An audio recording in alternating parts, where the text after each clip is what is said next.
क्या आपने कभी सोचा है कि एक व्यक्ति दुखी क्यों होता है जबकि दूसरा खुश क्यों होता है? एक व्यक्ति सुखी और समृद्ध क्यों होता है जबकि दूसरा गरीब और दुखी क्यों होता है? एक व्यक्ति भयभीत और तनावग्रस्त क्यों होता है जबकि दूसरा आस्थावान तथा आत्मविश्वासी क्यों होता है? The power of your subconscious mind doctor Joseph Murphy द्वारा लिखित यह पुस्तक यह सिखाने के लिए लिखी गई है कि आप अपने अवचेतन मन की शक्ति से अपनी तकदीर खुद कैसे बनाएं। इंसान अपने अवचेतन मन में जैसा सोचता है वैसा ही वह बन जाता है। डॉक्टर जोसेफ मर्फी का जन्म आयरलैंड में हुआ था। बाद में वे अमेरिका में बस गए। साइकोलॉजी में पीएचडी करने के बाद डॉक्टर मर्फी ने अपना अधिकांश जीवन पूर्वी धर्मों के अध्ययन के बारे में किया। डॉक्टर मर्फी पर न्यू थॉट सिद्धांतों का काफी प्रभाव पड़ा था। न्यू थॉट सिद्धांतों की मान्यता थी कि हर प्रकार की बीमारी मस्तिष्क में उत्पन्न होती है और सही सोच से उसका उपचार संभव है। डॉक्टर मर्फी ने लगभग 30 से अधिक किताबें लिखी हैं, जिसमें the amazing law of cosmic mind, the cosmic power with in you, You are infinite power to be rich, etc. जिसमें the power of subconscious mind उनकी सबसे लोकप्रिय पुस्तक है। स्वागत है आपका हमारे YouTube channel the reading knob पे। हम the power of your subconscious mind के बारे में हर रोज एक एक चैप्टर के बारे में पढ़ेंगे, जिससे हमें उस पुस्तक की डिटेल और डेप्थ नॉलेज हो। तो आइए शुरू करते हैं।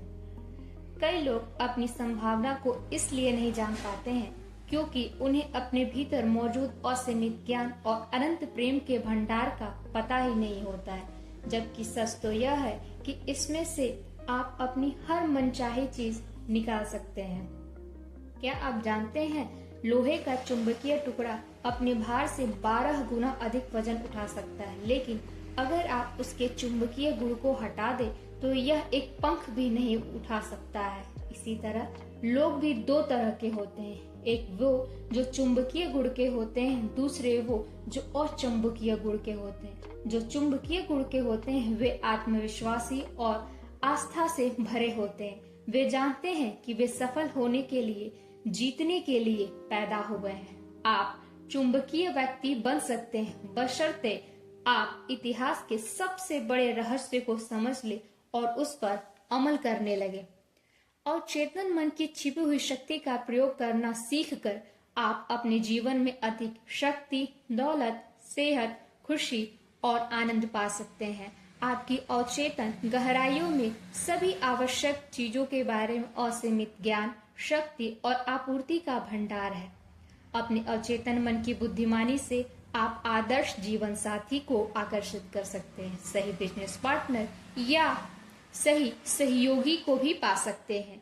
यह आपको दौलतमंद बनाने का रास्ता बता सकती है या आपको वित्तीय रूप से आजाद भी कर सकती है, ताकि आप अपने दिल की इच्छा के अनुसार बने रहें और करते रहें। हम सभी ने स्कूलिंग के दौरान यह सीखा है कि जब हाइड्रोजन के 2 परमाणु और ऑक्सीजन के 1 परमाणु को मिलाते हैं तो परिणाम हमेशा पानी होता है। कभी कभार या अक्सर नहीं, हमेशा। जब हम ऑक्सीजन के 1 परमाणु और कार्बन के 1 परमाणु को मिलाते हैं तो कार्बन मोनोऑक्साइड नामक जहरीली गैस उत्पन्न होती है, लेकिन अगर ऑक्सीजन का 1 और परमाणु जोड़ देते हैं तो आपको कार्बन डाइऑक्साइड मिल जाती है, जो प्राणियों के लिए हानि रहित और पौधों के लिए जीवनदायी होती है। इन्हें हम सिद्धांत कहते हैं। हम सभी जानते हैं कि गर्म होने पर पदार्थ फैलता है। यह हर जगह, हर समय और हर परिस्थिति में सच है।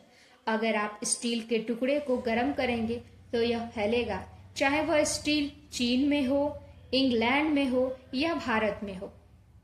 गर्म होने पर पदार्थ फैलता है, यह एक शाश्वत सत्य है। उसी प्रकार यह भी एक शाश्वत सत्य है कि आप अपने अवचेतन मन पर जो छाप छोड़ते हैं वह परिस्थिति, अनुभव और घटना के रूप में व्यक्त होती है। आपका अवचेतन मन सिद्धांत है। यह विश्वास के नियम पर काम करता है। आपको जानना होगा कि विश्वास क्या है। यह क्यों और कैसे काम करता है। आपके मन का नियम विश्वास का नियम है। इसका मतलब है अपने मन की कार्यविधि में विश्वास करना, स्वयं विश्वास पर विश्वास करना। अपने मन का विश्वास और कुछ नहीं, आपके मस्तिष्क का विचार है। याद रखें, आपको सफलता उस चीज के कारण नहीं मिलती है जिसमें आप विश्वास करते हैं। सफलता तो मन के विश्वास के कारण मिलती है। हमारा मस्तिष्क एक है, लेकिन इसके दो स्पष्ट और विशिष्ट कार्यकारी भाग हैं। इन दोनों का कार्य विभाजन मस्तिष्क के सभी विद्यार्थियों को काफी अच्छी तरह से मालूम है। हमारे मस्तिष्क के ये दोनों हिस्से एक दूसरे से मूलतः अलग हैं। इन दोनों के अपने विशिष्ट गुण और शक्तियां हैं जो एक दूसरे से अलग हैं। इस पूरी पुस्तक में मस्तिष्क के दो हिस्सों के लिए चेतन और अवचेतन मन का प्रयोग किया गया है। कल्पना करें कि आपका अवचेतन मन उपजाऊ मिट्टी है जो सभी तरह के बीजों की उगने में मदद करेगी, चाहे वे अच्छी हो या बुरी हो। अगर आप कांटे बोते हैं तो क्या आपको अंगूर मिल सकते हैं? अगर आप कटीली झाड़ियां बोते हैं तो क्या आपको अंजीर की फसल मिल सकती है? हर विचार एक कारण है और हर परिस्थिति एक परिणाम है। इसी वजह से यह अनिवार्य है कि आप अपने विचारों पर नियंत्रण करें। सिर्फ इसी तरह इच्छित परिस्थितियां मिल सकती हैं। जब आप अपने चेतन और अचेतन मन की आपसी कार्यविधि के बारे में सच्चाई जान लेंगे तो अपने जीवन की काया पलट करने में कामयाब हो जाएंगे। हम सभी असीमित दौलत के अथाह समुद्र में रहते हैं। आपका अवचेतन मन आपके चेतन विचारों के प्रति बहुत संवेदनशील है। ये चेतन विचार सांचे की तरह काम करते हैं। अगर आप सांचे का अधिक सकारात्मक बना दें तो आपको इस असीमित ऊर्जा से अधिक लाभ हो सकता है। अधिकांश महान वैज्ञानिकों, कलाकारों, कवियों, गायकों, लेखकों और आविष्कारों को चेतना तथा अवचेतन मन की कार्यविधि की गहरी समझ थी। इसी वजह से उन्हें अपने लक्ष्य हासिल करने की शक्ति मिली। एक बार महान ओपेरा गायक एनरिको कैरुसो मंच पर जाने से घबरा रहे थे। डर के मारे गले की मांसपेशियां ऐंठ गई। कांपते हुए उन्होंने कहा, मैं नहीं गा सकता। सब लोग मुझ पर हंसेंगे। मेरा कैरियर खत्म हो गया। कुछ क्षण बाद उनके अवचेतन मन की आवाज आती है और वो तेज से चिल्ला करके बोलते हैं, मैं कर सकता हूँ। डर मेरे भीतर से बाहर निकले, मैं कर सकता हूँ। और उचित समय आने पर उन्होंने अपनी गायन प्रतियोगिता में गायन किया और उनके प्रशंसकों ने उनकी खूब ढेर सारी प्रशंसा की और उनके लिए ताली बजाई। आपने अब तक जो सीखा है उससे आप समझ सकते हैं कि कैरुसो मस्तिष्क के दो स्तरों को समझते थे, चेतन या अवचेतन। आपका अवचेतन मन प्रतिक्रियाशील है। यह आपके विचारों की प्रकृति के अनुरूप प्रतिक्रिया करता है।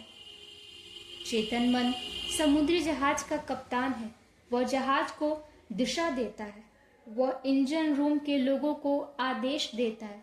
तभी वे बॉयलर, यंत्र और बाकी उपकरणों को नियंत्रित करते हैं। उन्हें यह पता नहीं होता है कि वे कहाँ जा रहे हैं। वे तो सिर्फ कप्तान के आदेश का पालन करते हैं। कप्तान अपने जहाज का मालिक होता है और बाकी लोग उसके आदेशों का पालन करते हैं। इसी तरह आपका चेतन मन आपके जहाज का कप्तान और मालिक होता है।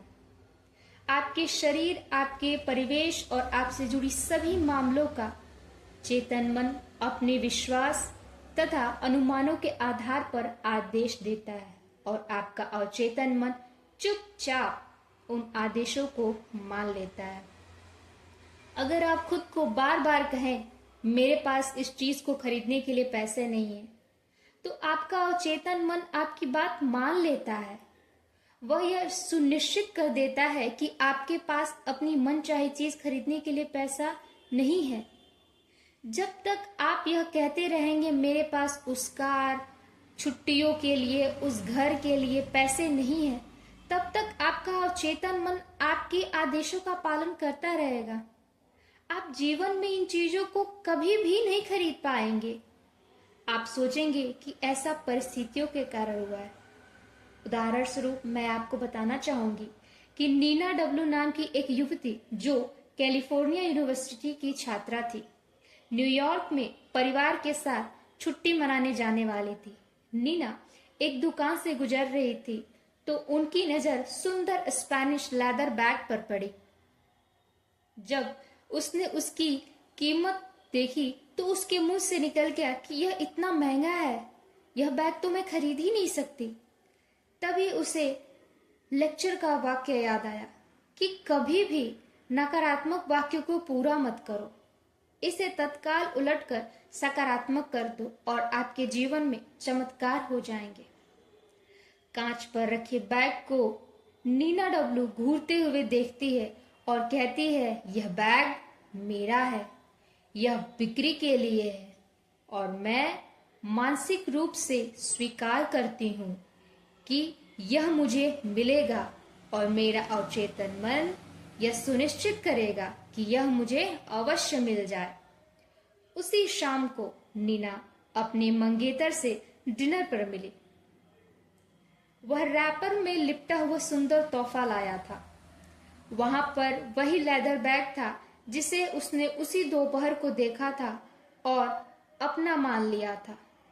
उसने अपने मन को उम्मीद से भर लिया था। इस तरह उसने इस मामले को अधिक गहरे मन यानी और चेतन मन में पहुंचा दिया था, जिसके पास उपलब्धि की शक्ति है।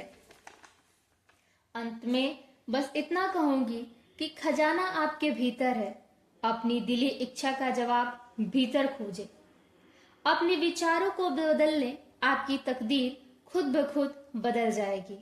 अगर आपको यह बुक समरी पसंद आए तो कृपया इसे लाइक, शेयर, सब्सक्राइब करें। The reading now. धन्यवाद।